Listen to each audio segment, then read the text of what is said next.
हाँ, सदगुरु अष्टावक्र गीता का 13वां प्रकरण और दूसरा सूत्र है।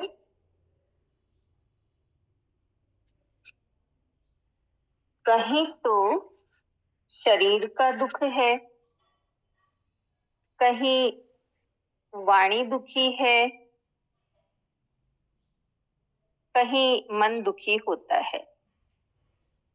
इसलिए तीनों को त्याग कर मैं पुरुषार्थ में यानी आत्मानंद में सुखपूर्वक स्थित हूँ।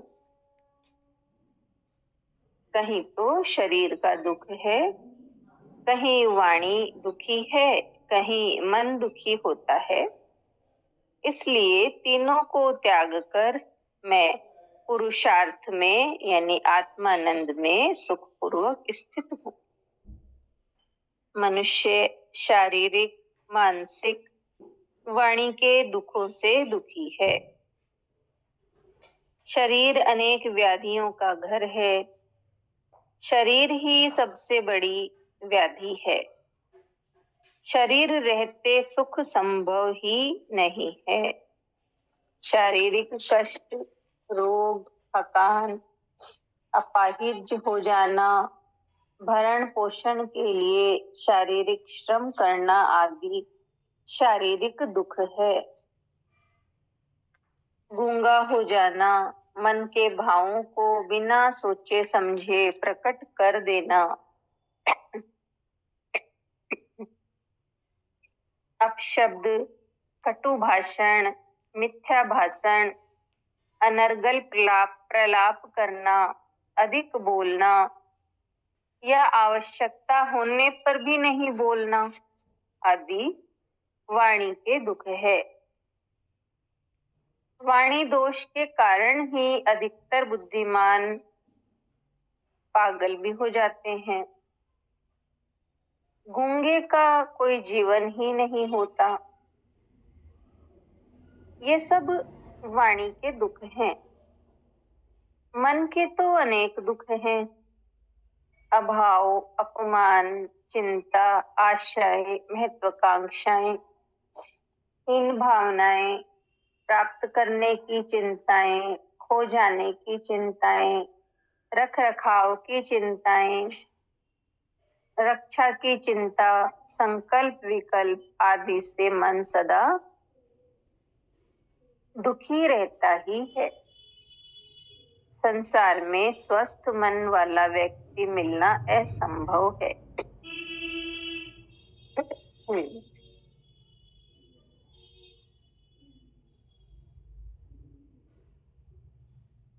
किंतु जनक कहते हैं कि मैं इन तीनों प्रकार के दुखों का त्याग कर आत्मानंद में सुखपूर्वक स्थित हूँ। आत्मा में स्थित हुआ योगी केवल आत्मा के आनंद की ही अनुभूति करता है। जो शरीर, मन एवं वाणी के दुखों से प्रभावित नहीं होता। आत्मज्ञान प्राप्त करना ही सबसे बड़ा पुरुषार्थ है। इसी से उस पुरुष तत्व यानी आत्मा की उपलब्धि होती है।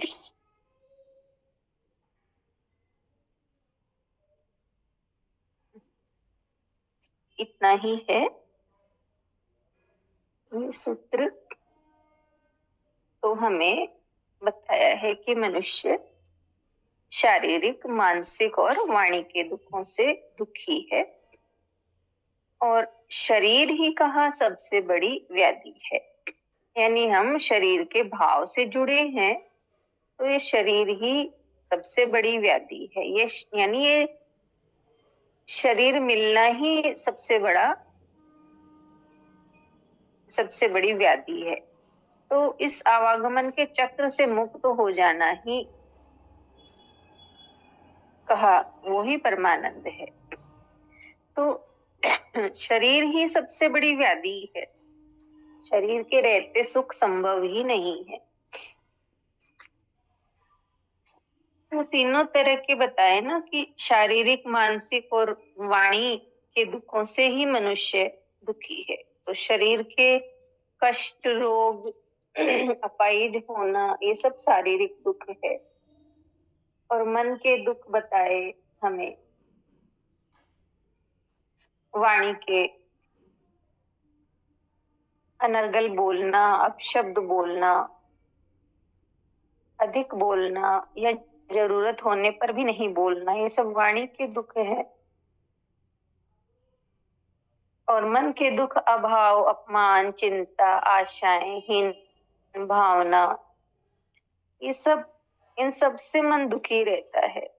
तो कहा संसार में स्वस्थ मन वाला व्यक्ति मिलना असंभव है। तो जनक जी यही कहते हैं, मैं इन तीनों दुखों को त्याग कर आत्मानंद में सुखपूर्वक स्थित हूँ।